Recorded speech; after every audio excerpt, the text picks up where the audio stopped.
जयश्विन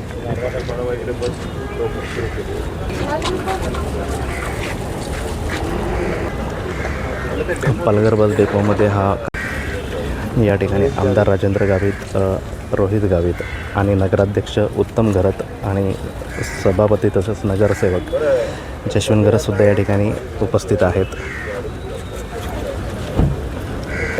केली आमची 10 दिवसांनी केली करतो आणि 3 महिने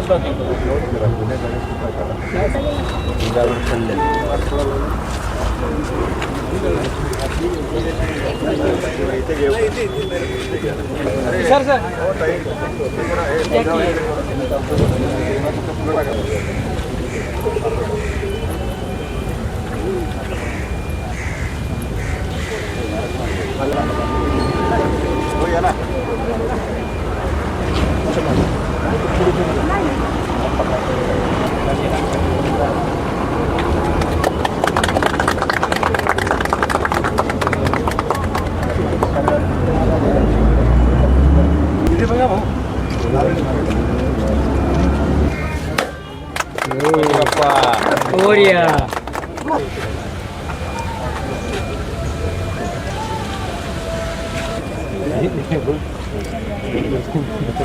या सगळ्यांनी तिकडे या सावलीमध्ये.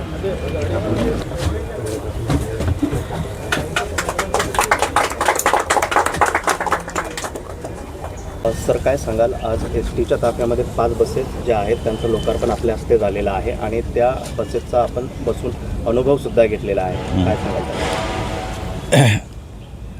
हे बघा, एस-टी बस म्हणजे या ठिकाणी सर्वसामान्य जनतेचं, गरिबांचं विमान म्हणून त्या ठिकाणी त्याच्याकडे बघितलं जातं. असं ज्यावेळेस डिझेल पेट्रोलचे भाव वाढतात त्यावेळेस एस-टी आणि रेल्वेला ऑटोमॅटिक त्या ठिकाणी त्याला महत्त्व प्राप्त होतं. या ठिकाणी महाराष्ट्र सरकारच्या माध्यमातून प्रत्येक ठिकाणी सर्वसामान्य जनतेला चांगल्या गाडीचा अनुभव घेता यावा आणि म्हणून अशा पद्धतीने या ठिकाणी मी आपला परिवहन मंत्री प्रताप सरनाईकांना मी मनापासून धन्यवाद देईन. राज्याचे दोन्ही उपमुख्यमंत्री आणि मुख्यमंत्री साहेबांनाही धन्यवाद देईन की त्यांनी एक चांगला म्हणजे आपलं हे चांगलं प्रपोजल तयार केलेलं आहे आणि प्रत्येक गावागावामध्ये एक चांगल्या दर्जाचे त्या ठिकाणी लोकांना एस-टीचा प्रवास व्हावा म्हणून त्या ठिकाणी आज पालघरला 5 गाड्या या ठिकाणी दिलेल्या आहेत. त्याचं उद्घाटन माझ्या हस्ते झालेलं आहे आणि पुनश्च अजून अन्य डेपोमध्ये सुद्धा किंवा पालघरमध्ये सुद्धा पुन्हा गाड्यांची मागणी केलेली आहे आणि लवकरच त्याचीसुद्धा त्या ठिकाणी पूर्तता होईल. पालघर बस डेपो जे आहे, जिल्ह्याचे ठिकाण आहे, हे याला एक मॉडर्न करण्यासाठी निश्चितच मी त्या ठिकाणी वरिष्ठांशी बोलेल आणि काही वर्षामध्ये या पालघर डेपोचं पूर्णपणे त्या ठिकाणी चेंजेस आपल्याला बघायला मिळतील. धन्यवाद.